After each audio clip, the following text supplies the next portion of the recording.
This is Galaxy News Hour live. सोमबारको मन्त्री परिषद बैठकले गरेका केही निर्णय सरकारका प्रवक्ताले भोलिपल्ट सार्वजनिक गरे, तर उनले महत्त्वपूर्ण सूचना लुकाए। 3 जना प्रदेश प्रमुख हटाउने र नयाँ नियुक्त गर्ने मन्त्री परिषदको निर्णय अहिले पनि आधिकारिक रूपमा सार्वजनिक गरिएको छैन। राष्ट्रपति कार्यालयले मंगलबार साँझ नियुक्तिको सूचना प्रकाशित गरेपछि मात्रै आधिकारिक रूपमा यो कुरा बाहिर आयो। अघिल्लो सरकारले हप्तामा 1 दिन मन्त्री परिषदका निर्णय सार्वजनिक गर्थ्यो, त्यसको विरोध गर्नेहरू अहिले सरकारमा छन्। सुरुमा यो सरकारले तत्कालै निर्णयको जानकारी गराउन पनि थालेको थियो, तर अहिले सूचनाको पहुँचमा एकपछि अर्को पर्खाल खडा गरिँदैछ। कसैले नमागे पनि स्वतः सार्वजनिक गर्नुपर्ने सूचना लुकाउने र अद्यावधिक नगर्ने प्रवृत्ति प्रशासन तन्त्रमा झन् नराम्रोसँग झाँगिएको छ। व्यवस्था धेरै फेरिए, राणा शासन, पञ्चायत, प्रजातन्त्र बहुदल हुँदै अहिले सङ्घीय लोकतान्त्रिक गणतन्त्र भनिएको छ। तर सिंहदरबारमा बस्नेहरूको मानसिकता झन् अनुदार र अपारदर्शी बन्दै जानु थप विडम्बनापूर्ण छ। ग्यालेक्सी न्युज आवरमा लोकतन्त्रको नारा लगाएर सिंहदरबार प्रवेश गरेकाहरूमा झाँगिएको अलोकतान्त्रिक र अपारदर्शी शैलीदेखि जनगणना सम्बन्धी विशेष सामग्री छन्।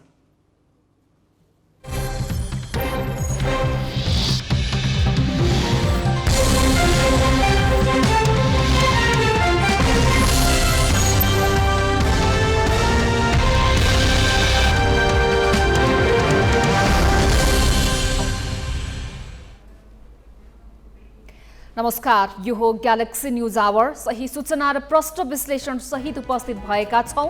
अब हेडलाइन्स।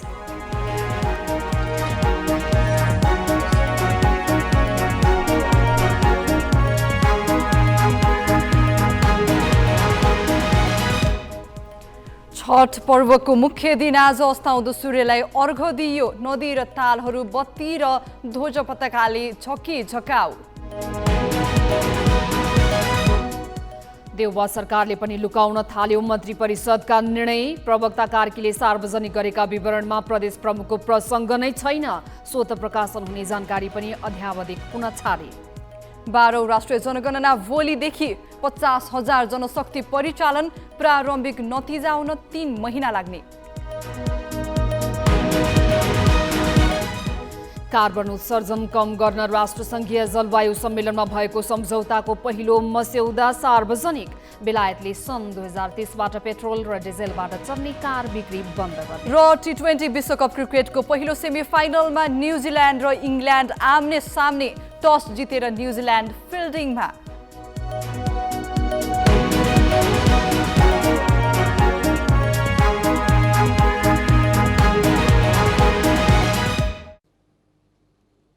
आज छठ पर्वको मुख्य दिन। व्रतालुहरूले नदी र पोखरी किनारमा उपस्थित भई साँझ अस्ताउँदो सूर्यलाई अर्घ दिए। उनीहरू नदी र पोखरी किनारमा बनाइएका छठी घाटमा रातभर जागराम बस्छन्।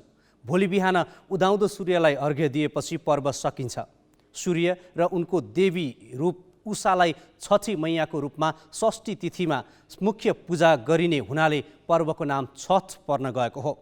छठलाई सबै जात जाति र धर्मावलम्बीलाई एकताको सूत्रमा बाँध्ने र सामाजिक सद्भावको पर्वको रूपमा लिने गरिएको छ।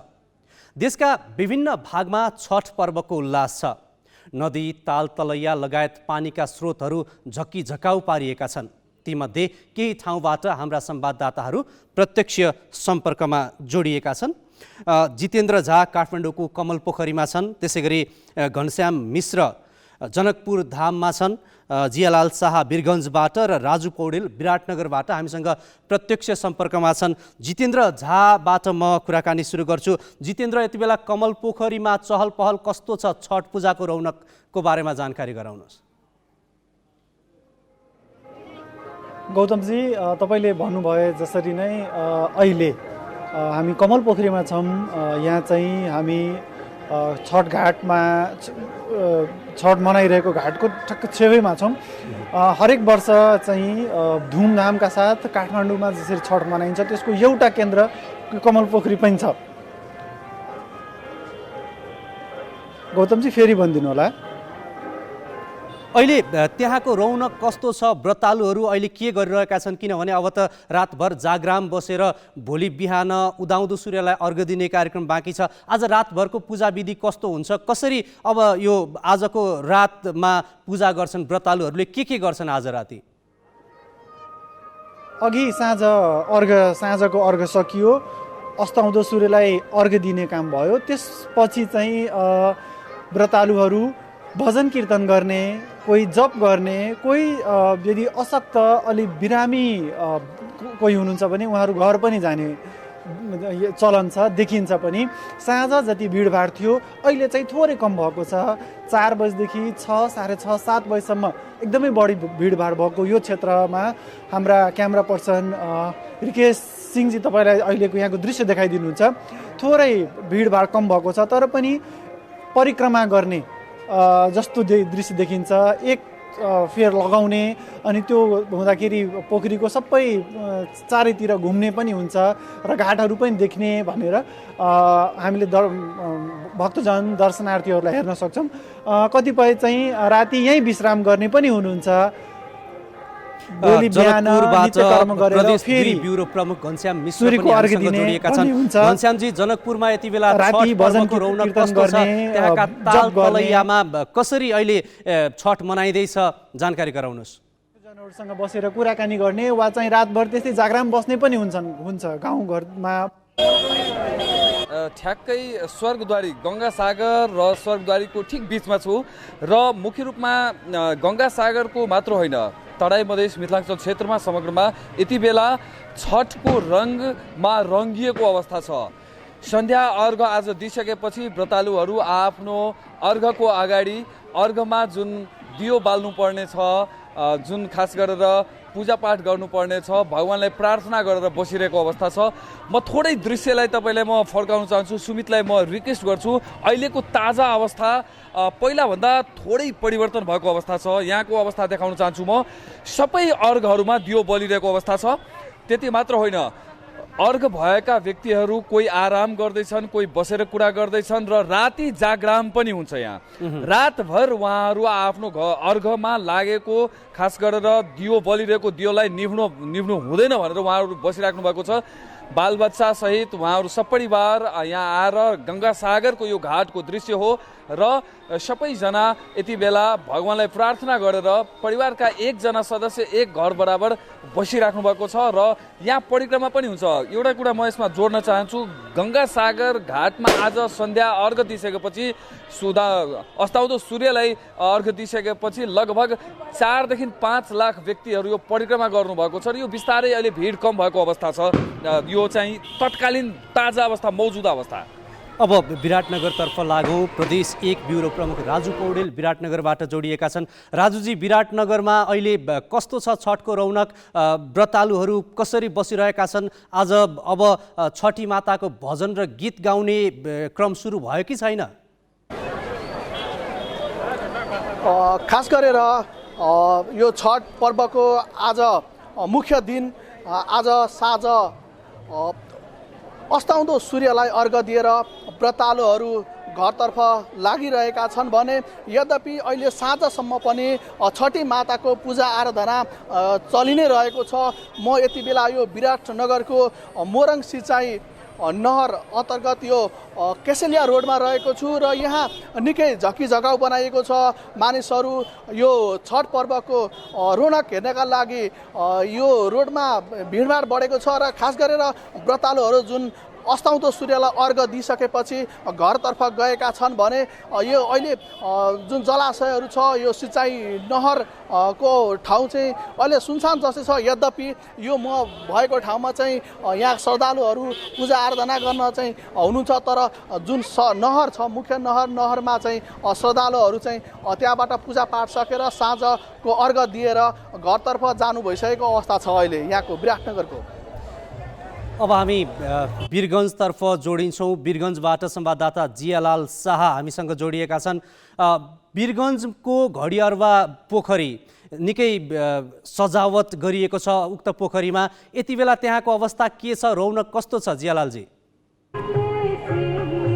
नौराजी, पक्कै पनि वीरगञ्जको घडियारा पोखरी अहिले सजावटले भरिपूर्ण छ र यहाँ व्रतालु महिलाहरू चाहिँ रातभर जागरण बस्ने हिसाबले पनि कतिपय व्रतालुहरू घर फर्किसक्नु भएको छ भने यहीँ पनि जागरण बसेर चाहिँ छठी माताको पूजा गर्ने पनि बसिराख्नु भएको अवस्था छ। केही बेर अगाडि मात्रै हिमानी शाह उहाँ चाहिँ यही छठी घाटको पूजा गरेर यहाँको अवलोकन गरेर विशेष पूजाका साथमा उहाँ चाहिँ फर्किनु भएको अवस्था रहेको छ। नवराजी, अब जियालालजी, आज साँझ वीरगञ्जको घडियारुवा पोखरीमा निकै घुइँचो लाग्ने अनुमान पनि थियो। सोही अनुरूप भक्तजन सँगसँगै छठ पूजा कसरी हुन्छ भनेर हेर्न आउनेहरूको पनि हामीले त्यहाँ एकदमै घुइँचो देख्यौँ। कस्तो रह्यो यो अस्ताउँदो सूर्यलाई अर्घ दिने क्रममा आजको घडियारुवा पोखरीको माहौलको बारेमा अलिकति बताइदिनुहोस् न। समग्र रूपमा भन्दाखेरि वीरगञ्जको घडियारुवा पोखरीमा मात्रै यहाँ चाहिँ 7,000 सम्मको दौरा आउने गरेको भन्ने कुराहरू जुन भनिएको थियो त्योभन्दा पनि अधिक मात्रामा यहाँ दौरा आएको अवस्था थियो। दौरा राख्नको लागि पनि ठाउँ अभावले गर्दाखेरि पनि कतिपय ठाउँमा बस्नको लागि बनाइएको ठाउँमा पनि छठी माताको पूजा गर्नको लागि चाहिँ महिला भक्तजनहरू चाहिँ बसेर पूजाआजा गर्नुभएको छ भने हामीले पूजा व्यवस्थापन समितिले जानकारी गराएअनुसार आज 2 लाख करिब 2 लाखभन्दा बढी पनि भारत र नेपालको भारतको विभिन्न सहरहरू सँगसँगै 12 पर्सा र नेपालको चाहिँ जिल्लाबाट पनि यहाँ आएर दर्शनार्थीहरूले दर्शन गर्ने पूजा गर्ने छठी माताको एउटा आस्थामाथि विश्वास रहेका मुस्लिम समुदायदेखि हिन्दू समुदाय पनि सबै समुदाय यहाँ चाहिँ भेला भएर एउटा राष्ट्रिय चाडको रूपमा बन्दै गएको छठ पर्वलाई दर्शन गरेर फर्किएको अवस्था छ। नवराजी, अहिलेको चाहिँ सबैजना चारैजनालाई मेरो एउटा प्रश्न, अहिले व्रतालुहरू त छठ घाटमा छन्, कतिपय घर फर्किरहेका छन्, कतिपय जागराम बस्ने तयारीमा छन्। त्यो बाहेक छठ पूजा कसरी हुन्छ भनेर हेर्न आउनेको सङ्ख्या कतिको छ? सँगसँगै तराई मुलका बाहेक अन्य समुदायकाहरूले छठ पर्वमा कसरी सहभागिता जनाइरहेका छन्, कतिको सहभागी छन् उनीहरू? यो विषयमा सुरुमा म जितेन्द्रजीबाट सुरु गर्छु। कमल पोखरीमा के छ?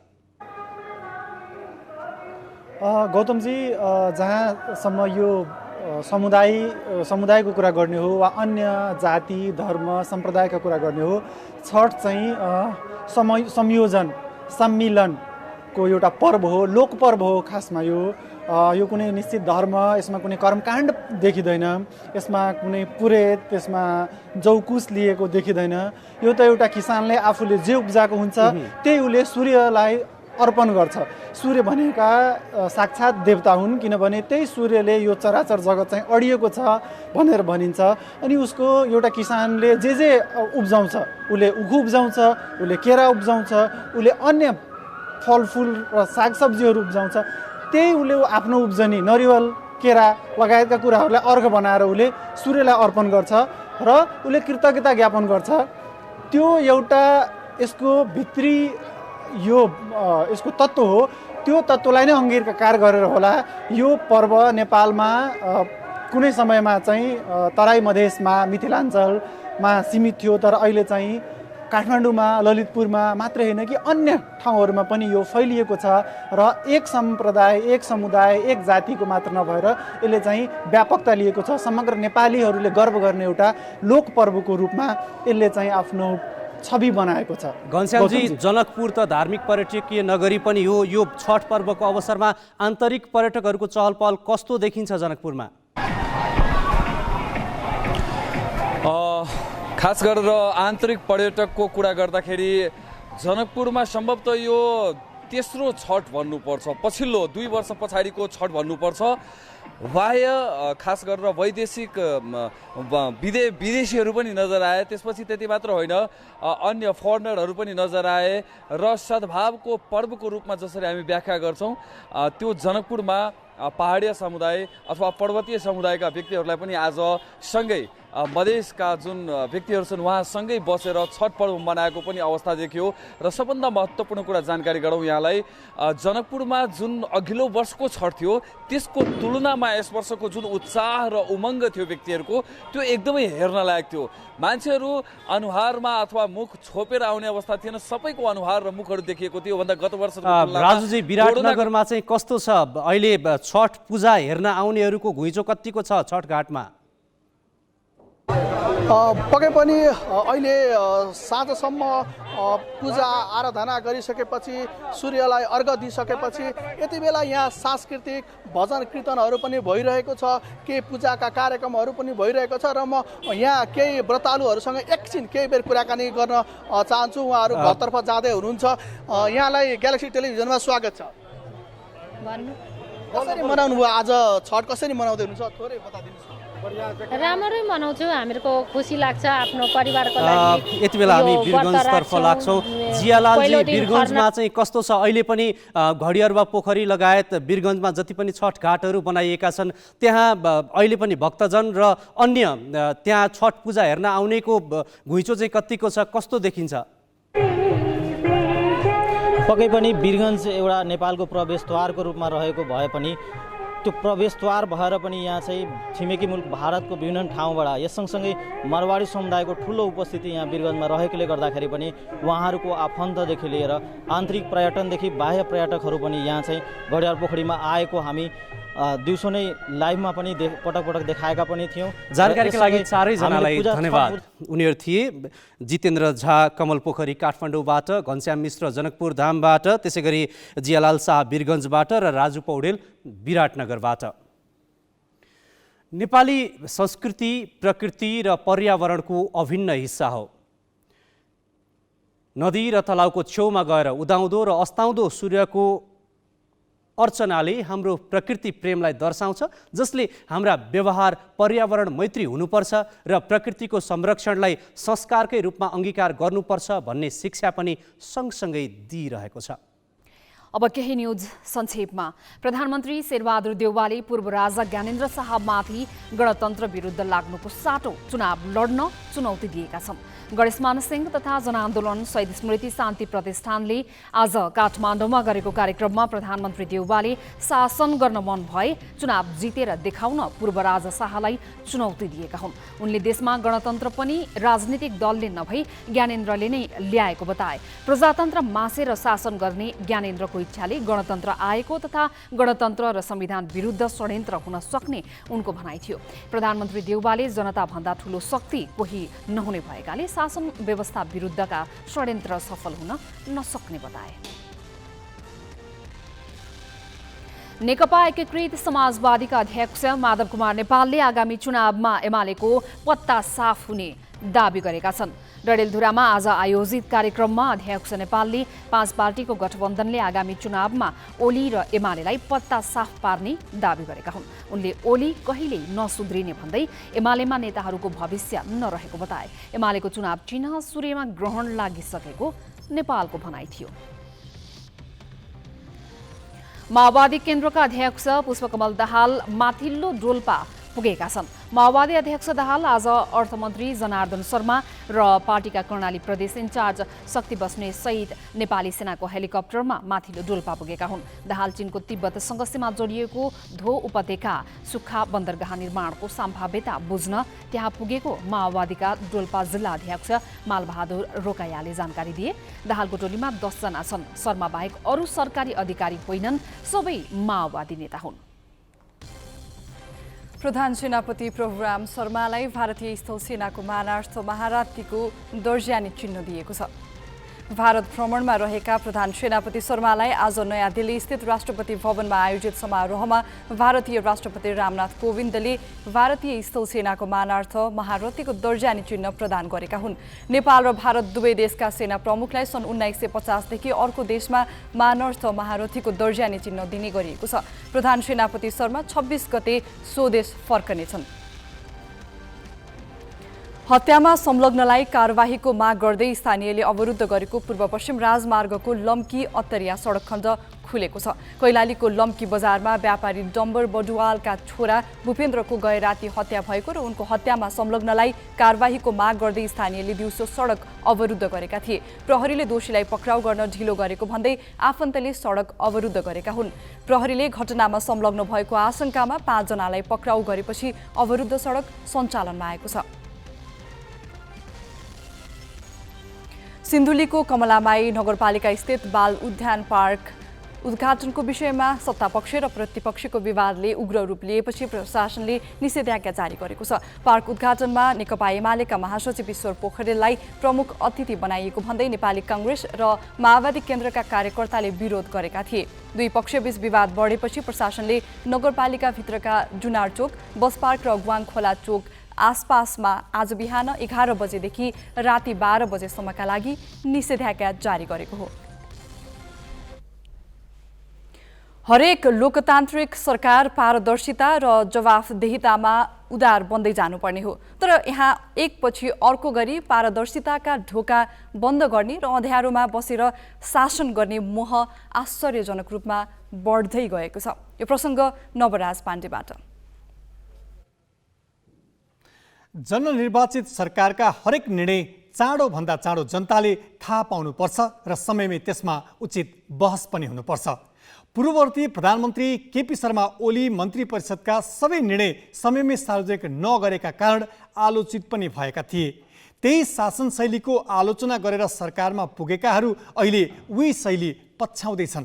कांग्रेस सभापति शेरबहादुर देउबा नेतृत्वको सरकारले पनि छानी छानी आफू अनुकूलका निर्णय मात्र सार्वजनिक गरी बाँकी लुकाउन थालेको छ। यसले एकातिर जनताप्रति जवाफदेहितामा प्रश्न उठेको छ भने अर्कोतिर अँध्यारो कोठामा बसेर शासन गर्ने खोजेको सन्देश दिएको छ। लोकसेवा आयोगको सिफारिस बमोजिम विभिन्न सेवाका राजपत्राङ्कित प्रथम श्रेणीका पदमा नियुक्त गर्ने, विश्व स्वास्थ्य सङ्गठन WHO को जेनेभामा सञ्चालन हुने special session of the world health assembly WHA 74/16 कार्यक्रममा सहभागी हुन स्वीकृति दिने हिजोका मन्त्री परिषदका मुख्य निर्णयहरू यिनै हुन्। सरकारका प्रवक्ता ज्ञानेन्द्र बहादुर कार्कीले मंगलबार मन्त्री परिषद बैठकका केही निर्णय त सुनाए, तर मुख्य निर्णय भने जानकारी गराएनन्। बरु मन्त्री परिषदका निर्णय अबदेखि एक दिन ढिला मात्र जानकारी गराउने भने। सोमबार बसेको मन्त्री परिषद बैठकले प्रदेश 1 कर्णाली र सुदूरपश्चिममा अघिल्लो सरकारले नियुक्त गरेका प्रदेश प्रमुखलाई बर्खास्त गरी तिनका स्थानमा सत्ता गठबन्धन दलबीचको भागबण्डाका आधारमा नयाँ प्रदेश प्रमुख नियुक्त गर्न सिफारिस गरेको थियो। सरकारका प्रवक्ताले लुकाएको यो निर्णय सञ्चार तथा सूचना प्रविधि मन्त्रालयको वेबसाइटमा राखिएको विवरणमा पनि छैन। कार्कीले मन्त्रालयमा आयोजित पत्रकार सम्मेलन नदिएको प्रदेश प्रमुख पदमुक्त र नियुक्तिको निर्णय 2 घण्टापछि राष्ट्रपति कार्यालयको वेबसाइट मार्फत बाहिर आयो। सरकारले सूचना लुकाएको यो पहिलो पटक होइन। देउबा असार 29मा प्रधानमन्त्री नियुक्त भएका थिए। उनले सरकारको नेतृत्व सम्हालेपछि असोजसम्म मन्त्री परिषदले के निर्णय गर्यो न प्रधानमन्त्री तथा मन्त्री परिषदको कार्यालयको वेबसाइटमा राखिएको छ, न सञ्चार मन्त्रालयकै। सञ्चार मन्त्रालयको वेबसाइटमा कार्तिक यताका निर्णय मात्र राखिएका छन्, त्यो पनि अपुरो। केपी ओली नेतृत्वको अघिल्लो सरकारले पनि महत्त्वपूर्ण निर्णय लुकाउने गरेको थियो। मन्त्री परिषदका निर्णय सातामा एक दिन सार्वजनिक गर्ने गरिएको थियो। सञ्चार मन्त्रीले सबै निर्णय भन्दैनथे, जसका कारण ओली सरकारमाथि अँध्यारो कोठामा बसेर शासन गरेको आरोप लागेको थियो। आफूलाई लोकतान्त्रिक पार्टी भन्ने कांग्रेस नेतृत्वको सरकारले पनि ओलीकै पथ पछ्याएको छ, जबकि लोकतन्त्रमा निर्णय लुकाउनु सुशासन र पारदर्शिता विरोधी कदम मानिन्छ। साथै सूचना लुकाउने अभ्यासले भ्रष्टाचार बढाउन पनि मलजल पुग्छ। हिजो पनि सूचना कसले नियन्त्रण गरेको थियो त? हिजो पनि सूचना कोसँग थियो? त्यो ब्युरोक्रेटसँग थियो। आज पनि सूचना कोसँग छ? त्यो ब्युरोक्रेटसँग छ हैन। त्यो क्याबिनेटको जुन त्यो निर्णय हुन्छ होला, लेखिन्छ होला, त्यो त मन्त्री आफैले लेख्ने त होइन होला। त्यहाँ त के छ भने निश्चित रूपमा पनि के छ भने त्यो माइन्युट गर्ने लेख्ने त कुनै कर्मचारी नै होला। भनेपछि माइन्युट कसरी लेखिन्छ त? अब एकैपटक क्याबिनेटको माइन्युट एकैपटक लेखिन्छ कि जुन मन हुँदै गयो त्यो निर्णय थप्दै गयो भन्ने कुरा हो कि त्यो मलाई थाहा छैन प्रक्रियाको बारेमा। तर मोटामोटी के हो भने हाम्रा कर्मचारी नेपालको कर्मचारी तन्त्र चाहिँ सूचनाको हकप्रति त्यति उदार देखिएका छैनन्। यो त सत्य हो। सूचनाले पारदर्शिता र सुशासन प्रवर्धनमा बल पुग्छ। सुशासनलाई कायम गर्ने कि अपारदर्शितालाई मौलाउन दिने? सरकारले नै निर्णय लुकाउँदा यसले अरू निकायमा पनि यस्तो गलत अभ्यासले प्रोत्साहन पाउनेछ, जुन लोकतान्त्रिक शासन व्यवस्थामा पटक्कै सुहाउँदैन। क्यामेरामा सञ्जय घिमिरेका साथ अङ्गराज नेउपाने, ग्यालेक्सी फोके, काठमाडौँ। सरकारी निकायको पारदर्शिता र जवाफदेहिताको प्रमुख सूचक उसले सार्वजनिक गर्ने नियमित सूचना हो। यस्ता निकायले कोही नमाग्न आए पनि सबैले देख्ने गरी सार्वजनिक गर्नुपर्ने सूचना पनि सार्वजनिक नगर्ने र भ्याएसम्म लुकाउने गरिएको छ। पारदर्शिताका लागि कतिपय स्थापित भइसकेका प्रणाली पनि सरकारले भत्काएर अँध्यारोतर्फको यात्रा तय गर्दैछ।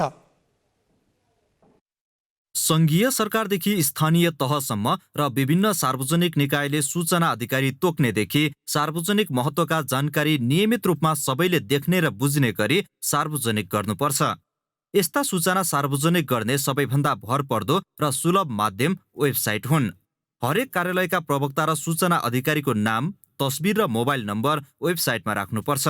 प्रधानमन्त्री तथा मन्त्री परिषदको कार्यालयले प्रवक्ताको यस्तो विवरण राखे पनि सूचना अधिकारीको मोबाइल नम्बर राखेको छैन। यस्तै हरेक कार्यालयले 5,000 रुपियाँभन्दा माथिको भुक्तानीका लागि प्राप्त बिल 72 घण्टासम्म देखिने गरी सार्वजनिक गर्नुपर्नेमा मन्त्री परिषदको वेबसाइटमा यो शीर्षकको पेज नै खुल्दैन। यस्तै अवस्था अरू मन्त्रालयको पनि छ। कतै प्रवक्ता र सूचना अधिकारीको नाम र तस्बिर छैन भने धेरै जसोले मोबाइल नम्बर नराखेर आम नागरिकका प्रश्न छल्न खोजेको देखिन्छ। हरेक मन्त्रालय र अरू निकायले 3-3 महिनामा गरेका काम र खर्चको विवरण सार्वजनिक गर्नुपर्ने अनिवार्य व्यवस्थाको पनि पालना भएको छैन। धेरै मन्त्रालयले 2077 साल यताको विवरण नै अद्यावधिक गरेका छैनन्। सुशासन ऐन र सूचनाको हक सम्बन्धी ऐनले बाध्य बनाएका र लामो समय भइसकेका अभ्यासबाट पनि सरकारी संयन्त्र क्रमिक रूपमा पछि हट्दै गएको छ। अझै पनि नेपालमा संविधानमा सङ्घीय गणतान्त्रिक लोकतन्त्र लेखिए पनि सामान्यतः पदमा पुगेका राजनीतिज्ञ र पदमा पुगेका प्रशासकहरूको बीचमा दिमागमा अझै पनि लोकतन्त्र राम्ररी झाँगिन सकेको छैन। उनले शासन प्रणाली सञ्चालन गरियो, सूचना दियो भनेदेखि त यो जम्मै आकाशै खसिहाल्छ। मैले आकाश नै हुटिट्याउँ भएर थेगेको छु। यही सूचना संरक्षण गरेर नै राज्य प्रणाली अहिलेसम्म सञ्चालन भएको छ। सबै कुरो उदाङ्ग गर्ने, सबै कुरा पारदर्शी गर्ने भने त कसरी शासन सञ्चालन गर्न सकिन्छ भन्ने एउटा जुन गलत सोच छ त्यसले गर्दा सूचना दिँदैन। सरकारी तथा हरेक सार्वजनिक संस्थाले कसैले नमागे पनि स्वत प्रकाशन गर्नुपर्ने सूचना प्रकाशित गरे नगरेको हेर्ने जिम्मेवारी राष्ट्रिय सूचना आयोगको हो। तर यो संस्था पनि पूर्व प्रशासक र नेताका आफन्तको जागिर खाने थलोमा परिणत हुँदा विगतमा स्थापित भइसकेका धेरै प्रणाली बिथोलिने अवस्था आएको छ।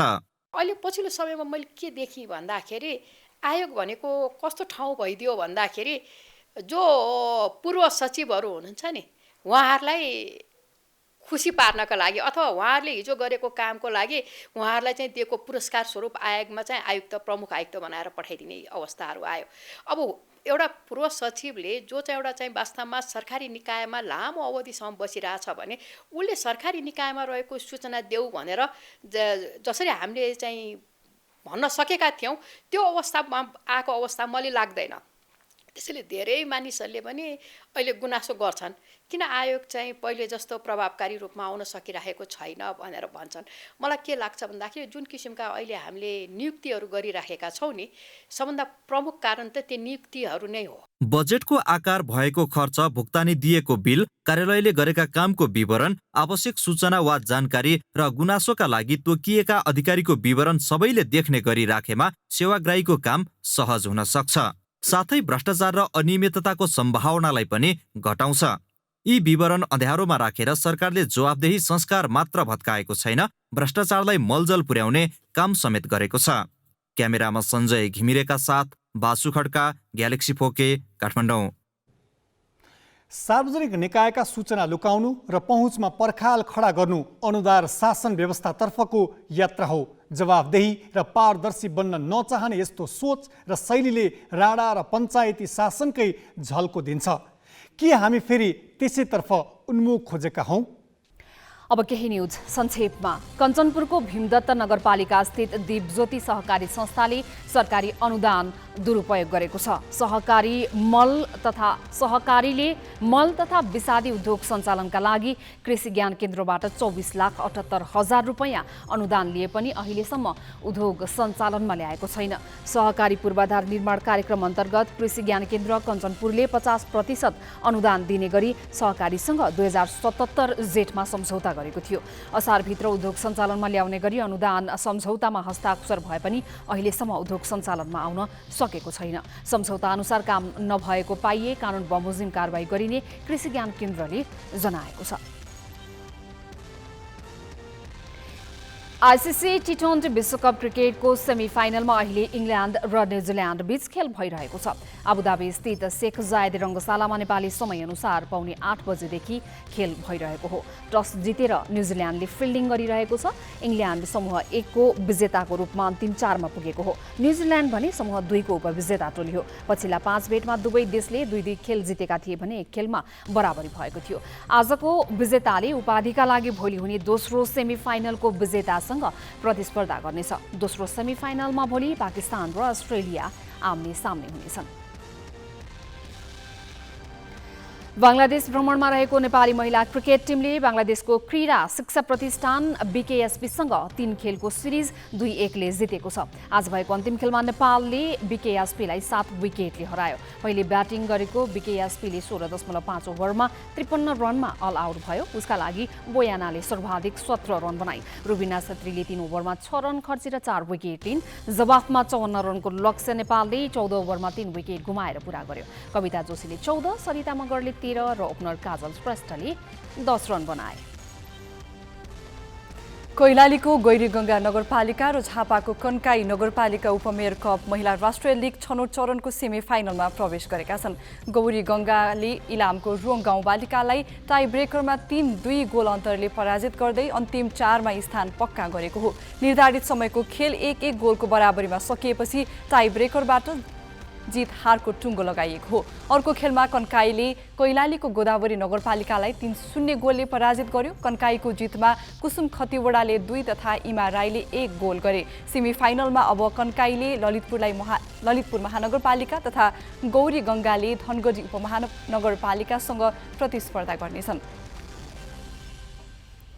संयुक्त राष्ट्र संघीय जलवायु सम्मेलन COP26 मा कार्बन उत्सर्जन कम गर्ने बारे सहभागी राष्ट्रहरूबीच भएको सम्झौताको पहिलो मस्यौदा प्रकाशित भएको छ। मस्यौदामा कार्बन उत्सर्जन कम गर्दै लैजान कुन राष्ट्र कसरी अघि बढ्ने भन्ने उल्लेख छ। पृथ्वीको तापक्रम 1.5 डिग्री सेल्सियस भन्दा बढी हुन नदिने प्रतिबद्धता व्यक्त गरिएको छ। त्यस्तै जलवायु परिवर्तनको असर कम गर्न सन् 2022 को अन्त्यसम्ममा सबै राष्ट्रले आफ्ना कार्यक्रम प्रस्तुत गर्नुपर्ने प्रस्ताव गरिएको छ।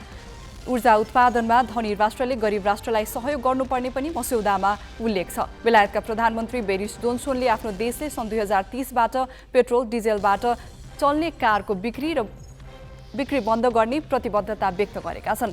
उनले अरू राष्ट्रलाई पनि पेट्रोलियम कारको प्रयोग बन्द गरी विद्युतीय कारतर्फ अघि बढ्न आग्रह गरेका छन्। तालिबान सरकारका कार्यवाहक विदेश मन्त्री अमीर खान मुत्ताकी पाकिस्तान पुगेका छन्। तालिबान सरकारका कार्यवाहक विदेश मन्त्री मुत्ताकीले पहिलो पटक पाकिस्तान भ्रमण गरेका हुन्। भ्रमणका क्रममा दुई देशबीचको सम्बन्ध विस्तार, अर्थतन्त्र, पारवहन, शरणार्थी र जनताको आवत जावतका लागि सुविधा विस्तारबारे छलफल हुने अधिकारीहरूले बताएका छन्। पाकिस्तानका परराष्ट्र मन्त्रालयका प्रवक्ता अफगानी विदेश मन्त्रीसँग द्विपक्षीय सम्बन्ध, अफगान नागरिकलाई भिसा र सीमापार आवागमन लगायत मुद्दामा छलफल हुने जनाएका छन्। काठमाडौँवासीले निर्धक्कसँग पानी पिउने आशाको त्यान्द्रो मेलम्ची खानेपानी आयोजनासँग जोडिएको छ। यस आशामा गत असारको बाढी पहिरोले नराम्रो धक्का पुर्याइदियो। अब त्यहाँको पानी ल्याइ पुर्याउन सरकारसँग के छ त तयारी? यो प्रसङ्ग गौतम रेग्मीबाट।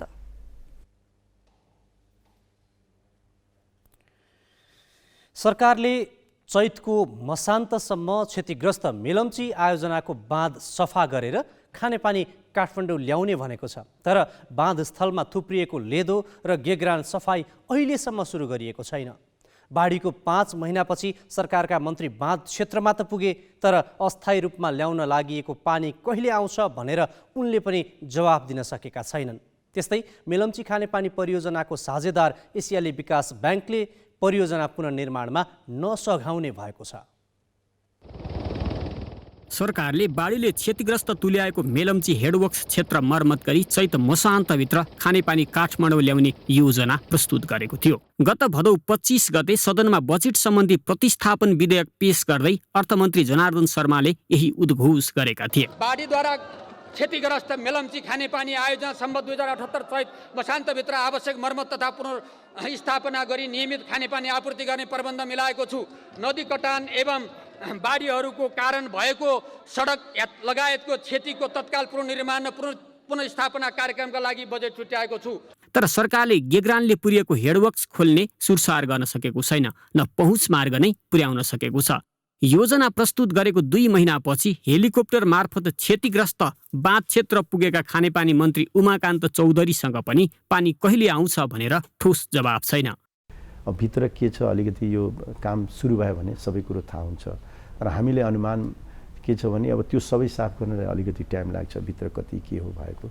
तर तत्काल चाहिने अब टेक्निकल टिमले दिएको जो सुझाव छ यो हामीले चाहिने चाँडोभन्दा चाँडो गर्न सक्छौँ र त्यो गर्नको लागि अब यो काम गरिदिँदाखेरि हामीले सजिलो हुन्छ भनेर उनीहरूले दिएकै सुझाव अनुसार हामीले गरिदिएको खण्डमा मलाई लाग्छ अब पर्मानेन्टको लागि त्यो सबै गर्न त समय लाग्छ। तत्काल अब टार्गेट हामीले बनाएका छौँ कि सकभर चाँडोभन्दा चाँडो हो। अब अहिले नै अब सुरु भएपछि म त्यसको क्यालेन्डर सहितै तपाईँले म जानकारी गराउन सक्छु। मेलम्ची पुल बजारदेखि रिबर्मासम्मको 21 किलोमिटर सडक आधाभन्दा बढी बाढीले बगाएको छ। 5वटा पक्की पुल भेलमा मिसिएकाले बाटो निर्माण नै चुनौतीपूर्ण बन्ने देखिन्छ। चनौटेमा नेपाली सेनाले 90,53,000 को लागतमा बेली ब्रिज बनाइरहेको छ। मन्त्रालयले परियोजना पुनर्निर्माणका लागि 2 अर्ब लागत अनुमान गर्दै विस्तृत कार्ययोजना बनाउन लागेको बताएको छ। विज्ञहरूको राय सुझावका आधारमा 3 महिनाभित्र पानी ल्याउने गरी कार्ययोजना बनाएर मन्त्री परिषदमा लैजाने उसको दाबी छ। तर यो अस्थायी रूपमा पानी ल्याउन मात्रै हो। स्थायी रूपमा पानी ल्याउन भने भेमाथाङकै पहिरो रोकथाम अनिवार्य छ। त्यहाँ गएपछि मैले 2टा कुरा हेरेँ। एउटा कुरो मेलम्चीमा जुन अहिले बाढी पहिरो आयो त्यो आउनुको कारण के हो र यसलाई कसरी नियन्त्रण गर्न सकिन्छ। होइन भने त यो हरेक साल आउने भयो, हरेक साल यसरी भत्किने भयो। हामीले जुन सोच बनाएको छौँ त्यो चाहिँ नहुने हो। यसलाई पर्मानेन्ट गर्नको लागि पहिलो प्राथमिकता हामीले दिनुपर्छ जहाँबाट यो पहिरोहरू आएको छ। पहिरोको स्रोत पहिचान गर्नका लागि म माथि नै गएँ। अब माथि जाँदाखेरि मैले हेरेँ भीमथानमा पुगेँ। मैले भीमथानमा थुप्रै पहिरो लागेको छ। जुन मलाई लाग्छ तल जुन मैले हेडबक्स हेरेँ त्योभन्दा कयौँ गुणा माथि चाहिने पहिरो चाहिने आएको रहेछ। थुप्रेको रहेछ। अनि त्यहाँबाट एकातिर नदी छ हाम्रो मिलेम्ची छ भने अर्को एउटा नदी छ पेमाथान। त्यो खास गरेर त्यो पेमाथान जुन छ त्यताबाट आएको जो नदीको पहिरो अनि म माथिसम्म गएँ। माथि जाँदा ठुलै पहिरो आएको रहेछ र मैले त्यहाँ हेरिसकेपछि मेरो निष्कर्ष हो सबभन्दा पहिले यो जलाधार संरक्षण गर्न पर्ने जरुरी देखियो। 20 अर्ब 30 करोड ऋण सहायता उपलब्ध गराएको एसियाली विकास बैंकले मेलम्ची खानेपानी परियोजनाको पुनर्निर्माणबाट हात झिकिसकेको छ। भेमाथाङमा 1 करोड 5 लाख घनमिटर गेग्रान थुप्रिएको अनुमान छ। त्यसमुनिको भू अवस्थिति उस्तै जोखिमपूर्ण छ। त्यसका अतिरिक्त दोरिङको पहाड परियोजनाका लागि चुनौतीपूर्ण बन्ने देखिन्छ। मेलम्ची बाँध सामुन्नेको दोरिङको पहिरो रोकथाम नगरी जस लिन अस्थायी रूपमा पानी ल्याउन हतारिए थप प्रत्युत्पादक पनि हुन सक्छ। क्यामेरामा सुशील बास्कोटाका साथ अक्षर काका, ग्यालेक्सी फोके, काठमाडौँ। नेपालको जनसङ्ख्या कति पुग्यो? भाषाभाषीको स्थिति के छ? कुन पेसा व्यवसायमा आबद्ध कति छन्? यी प्रश्नको जवाफका लागि भोलिदेखि राष्ट्रिय जनगणना हुँदैछ। नेपालमा पहिलो पटक 1968 में भएको थियो यो राष्ट्रिय जनगणनाको सुरुवात। त्यसैता 12औं जनगणना भोलिदेखि गर्न लागि हो, जसका लागि करिब 50,000 जनशक्ति परिचालन गरिँदैछ। केन्द्रीय तथ्याङ्क विभागले जनगणनाको सबै तयारी पूरा भएको जनाएको छ। 10 वर्षमा सञ्चालन गरिने 12औं राष्ट्रिय जनगणना बिहिबार सुरु हुँदैछ। जनगणना 15 दिन अर्थात् मङ्सिर 9 गतेसम्म सञ्चालन हुनेछ। जनगणनाका लागि 40,000 गणक तयार पारिएका छन्। गणक मध्ये आधा महिला हुन्। गणकले घर घरमा पुगेर सबै व्यक्तिको विस्तृत विवरण सङ्कलन गर्नेछन्। विवरण सङ्कलनका लागि 80वटा प्रश्नावली तयार पारिएका छन्। त्यही कारण एउटा परिवारको विवरण दिन औसतमा 20 मिनट समय लाग्ने अनुमान छ। एकजना गणकले औसतमा 175 परिवारको विवरण सङ्कलन गर्नुपर्नेछ। प्रशासनिक अभिलेख चुस्त दुरुस्त नभएकाले धेरै प्रश्न समावेश गरिएको विभागले जनाएको छ। लगभग 80वटा हाराहारीमा प्रश्न छ। यो हुनुको कारण पनि के हो भन्दाखेरि हाम्रो प्रशासनिक अभिलेखहरू चाहिँ नि चुस्त दुरुस्त गर्न सकेको अवस्था चाहिँ छैन। त्यो भएकोले जनगणनामा चाहिँ तथ्याङ्कको फेरि माग हुने भयो र अहिले स्थानीय तह जुन संहितामा गइसकेपछि स्थानीय तहका वडाहरूबाट पनि तथ्याङ्कको माग फेरि भएकोले ती माग आपूर्ति गर्ने सन्दर्भमा पनि प्रश्नहरू धेरै भएको अवस्था छ। यसअघि शिक्षकहरूलाई गणकको रूपमा खटाउने गरिएकामा यसपालि बेरोजगार युवालाई अवसर दिइएको छ। गणकका साथै 8,500 सुपरिवेक्षक पनि जनगणनामा खटिनेछन्। जनगणनाका लागि घर तथा परिवार सूचीकरण यसअघि नै गरिसकिएको छ। विभागले जनगणना सफल बनाउन केन्द्रदेखि वडा तहसम्म जनगणना समन्वय तथा सहजीकरण समिति गठन गरेको छ। प्रदेश तहमा 7, जिल्ला तहमा 87 र स्थानीय तहमा 349 जनगणना कार्यालय स्थापना गरिएका छन्। काठमाडौँका 6 नगरपालिकामा डिजिटल पद्धतिमा आधारित क्याफे विधि प्रयोग गरी ट्याब्लेटबाट र कागजी प्रश्नावली प्रयोग हुनेछ। यसपटक विदेश स्थित नेपाली नियोगमा कार्यरत कर्मचारी र आश्रित व्यक्तिको विवरण पनि संकलन गर्न लागि छ। त्यसका लागि ई-सेन्सस विधि अपनाइनेछ। नेपाली भूमि, कालापानी, लिपुलेख र लिम्पियाधुरा क्षेत्रमा भने जनगणनाको सम्भावना न्यून छ। ती क्षेत्र भारतीय सुरक्षाकर्मीको कब्जामा छन्। कूटनीतिक पहल गरेर भौतिक रूपमा गणक खटाउन नसकेको अवस्थामा सैटेलाइट प्रविधिबाट घरधुरी गणना गरी जनसङ्ख्या पत्ता लगाउने विभागको तयारी छ। अहिले चाहिँ नि जुन यो कालापानी, लिपुलेख र लिम्पियाधुरा क्षेत्रको इन्फर्मेसन हामीले अब अरू स्रोतहरूबाट र त्यहाँसँग सम्बन्धित अरू व्यक्तिहरूबाट यहाँ नजिक हाम्रो एक्सेस भएको ठाउँबाट लिँदाखेरि लगभग चाहिँ नि 700 देखि 800 सम्मको हाराहारीमा जनसङ्ख्या त्यहाँ रहेको छ भन्ने केही प्रारम्भिक कुराहरू उहाँहरूबाट हामीले प्राप्त गरेका छौँ। त्यति भइसकेपछि अहिले प्रविधिको विकास साह्रै राम्रो भएको छ र त्यो प्रविधिको विकास भनेको सेटेलाइटहरू युज गरिकन ती क्षेत्रहरूमा कति घर छ भन्ने त सजिलैसँग काउन्ट गर्न सक्छौँ र घर काउन्ट गर्न सकिसकेपछि र एउटा घरमा एभरेज चाहिँ परिवार करिब कस्तो रहेछ भन्ने ती विवरणहरू लिनु पनि हामीलाई गाह्रो हुँदैन। यसरी चाहिँ त्यहाँको चाहिँ नि केही अनुमान चाहिँ हामी निकाल्न सक्छौँ। त्यो अनुमान सहितको रिपोर्ट चाहिँ हामी चाहिँ नि प्रकाशन चाहिँ गर्नेछौँ। घर परिवार सूचीकरणका आधारमा जनसङ्ख्या 3 करोड भन्दा कम हुने विभागको आकलन छ। तर जनगणनाको पूर्ण विवरण आउन भने 2 वर्ष लाग्नेछ। 3 महिनाभित्र जनगणनाको प्रारम्भिक प्रतिवेदन ल्याउने विभागले बताएको छ।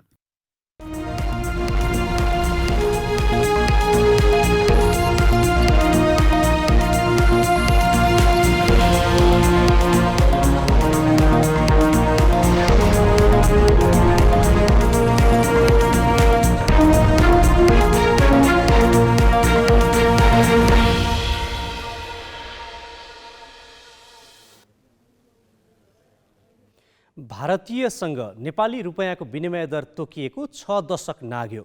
यो अवधिमा विनिमय दर 7 पटक हेरफेर भयो। 29 वर्षदेखि विनिमय दर स्थिर छ। यसले एकातिर भारतीय बजारमा नेपाली उत्पादनको प्रतिस्पर्धी क्षमतामा ह्रास आएको छ भने अर्कातिर व्यापार घाटा घटाउन होइन बढाउन सहयोग पुगेको छ। अर्थतन्त्रलाई आत्मनिर्भर बनाउने प्रयासका लागि भारतीय रुपैयाँसँगको विनिमय दर पुनरावलोकनको आवाज उठेको छ। यो आर्थिक वर्ष 3 महिनामा भारतबाट 2 खर्ब 87 अर्ब 27 करोड रुपैयाँ बराबरको वस्तु आयात भयो। निर्यातको स्थिति निकै कमजोर छ।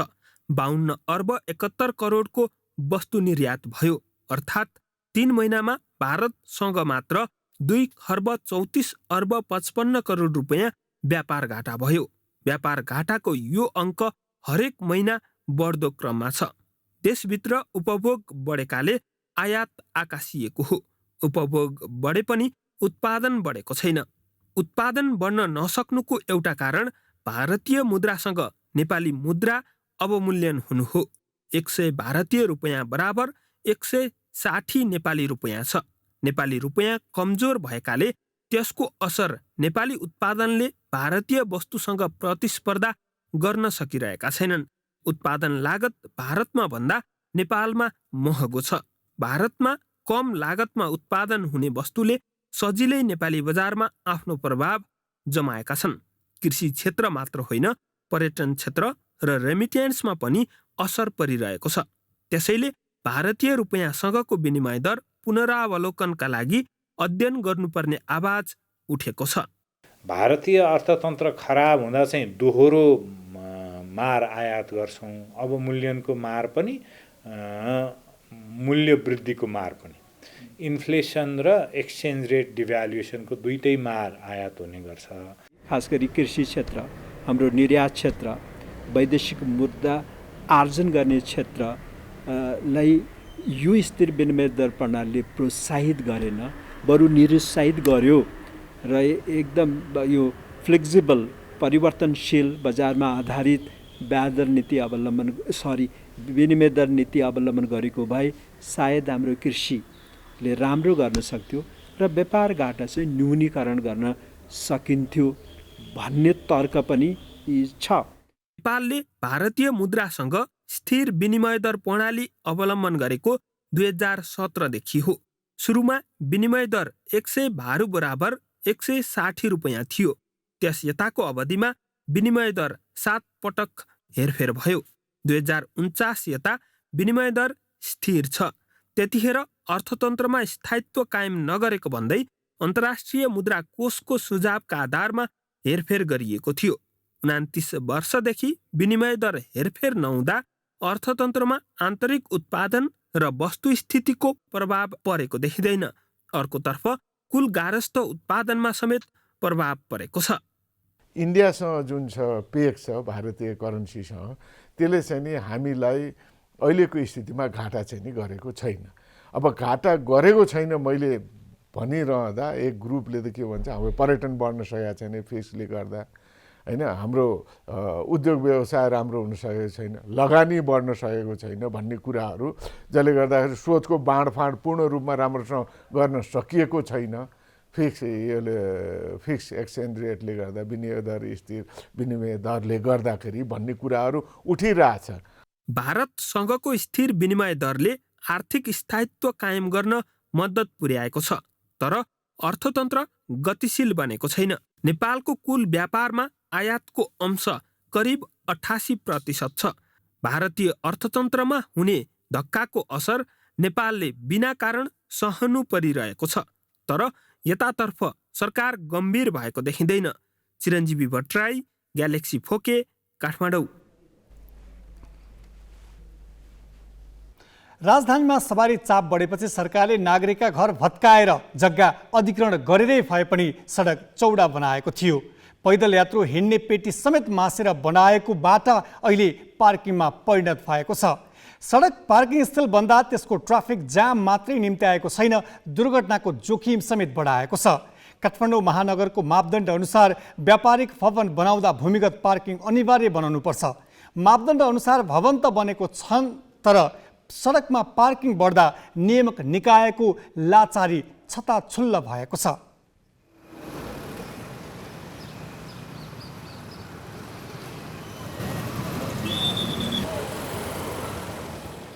यो बौद्ध जोर पार्टी सडक खण्ड हो।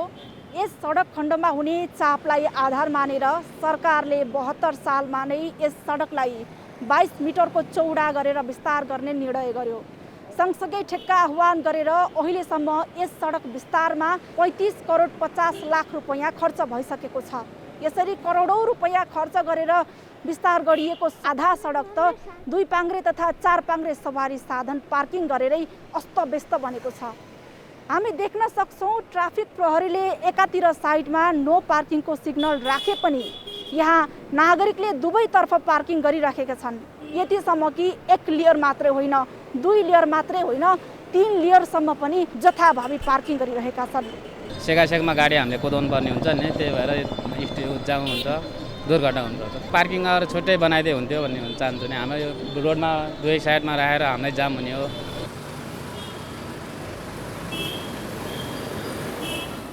बजारले गर्दाखेरि बजार विस्तार भएको छ, जसले अब बजार गर्नुभएको छ उहाँहरूले आफ्नो पसल अगाडि चाहिँ पार्किङ होस् भन्ने चाहनुहुन्छ, तर उहाँहरूले अन्डरग्राउन्ड जुन पार्किङ छ त्यो पार्किङलाई चाहिँ उहाँहरूले स्टोर युज गरिरहनुहुन्छ। आफ्नो छँदाछँदाको पार्किङलाई चाहिँ स्टोर बनाइरहनुहुन्छ, तर बाटोमै पार्किङ गराउनुहुन्छ। त्यस्तो कतिपय स्थानमा देखिया छ। वास्तवमा सडक भनेको चाहिँ सवारीको लागि मात्रै हो, पार्किङको लागि होइन।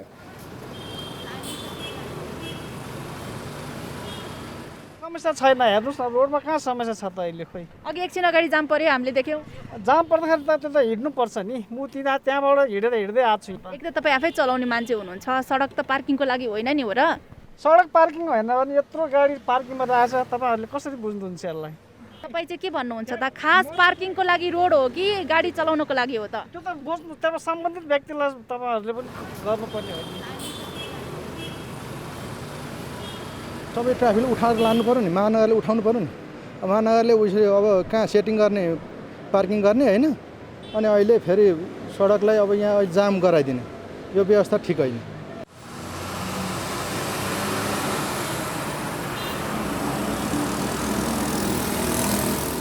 प्रत्येक वडा प्रत्येक नगरपालिकाले चाहिँ आफ्नो इच्छा अनुसार उहाँहरूको सुविधाको अनुसार उहाँहरूको लोकल आफ्नो स्थानीयहरूको कुरा सुनेर उहाँहरूले सडकमै पार्किङ दिन्छ जस्तो न्यू रोडमा हामीले दिएको पार्किङ होइन त्यो पाकोमा हामीले दिएको पार्किङ होइन पाको युवा क्लबले दिएको पार्किङ हो त्यो पिनट्स अगाडि त्यहाँको युवा क्लबले दिएको पार्किङ हो बौद्धमा बौद्ध गुम्बाको पार्किङ हो त्यो बौद्ध गुम्बाले दिएको पार्किङ ट्राफिक प्रहरीले पटक पटक यसरी पार्किङ नदिनु यो पार्किङ देखेर त्यो सडक अवरोध हुन्छ यतापट्टि पार्किङ त छँदै नै छ तर यतापट्टि पनि एउटा सरकारी गाडी पार्किङ गरिरहेको अवस्थामा छ जसको नम्बर रहेको छ BAA 7414 अब मान्छेहरूले सरकारले चाहिँ बाटो बढाउँ ठुलो बढाउँ भन्यो बाटो ठुलो बढाउँ भने के अरे बागबजार हेर्नुहोस् बागबजारदेखि दिल्ली बजार हेर्नुहोस् अनि त्यसपछि तपाईँको स्टार मल हेर्नुहोस् बाटोले गएर सेन्चुरी ब्याङ्क हेर्नुहोस् सबै ठाउँमा पार्किङ भइरहेछ पार्किङको सुविधा नभएर पनि यो भएको हो सुविधा कसले गर्नुपर्ने रहेछ नेपाल सरकारले गर्नुपर्ने सरकारले अब गाडी छिकाउनु पाउने मोटरसाइकल छिकाउनु पाउने उहाँलाई ट्याक्स भए पुग्ने राजधानीका सडकमा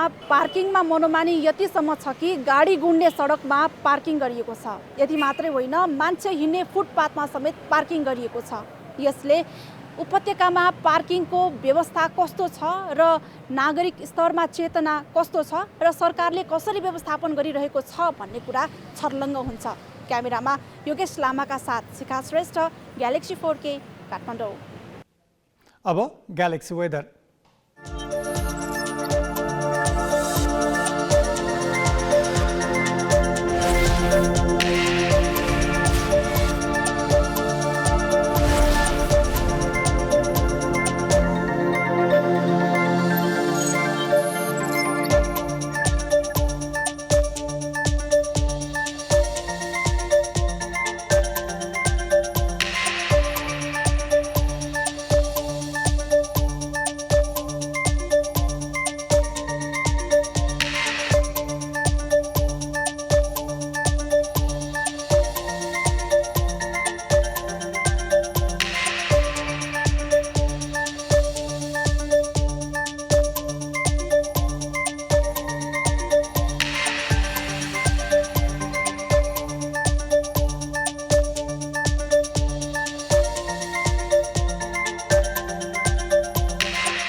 हामी ग्यालेक्सी न्यूज आवरको अन्तिममा छौं जाँदा जाँदा हेडलाइन्स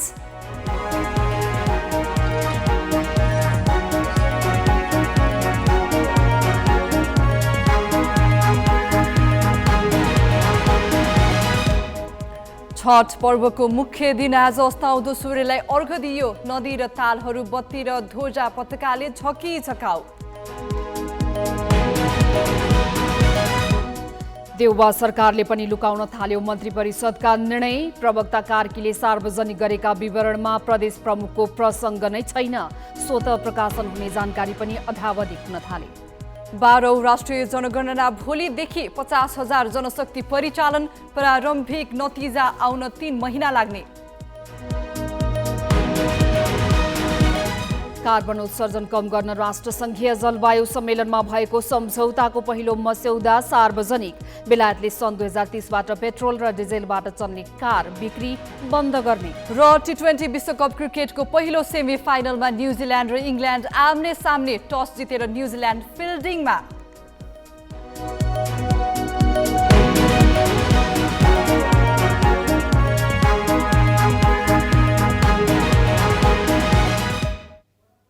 आजलाई ग्यालेक्सी न्युज आवर सकियो।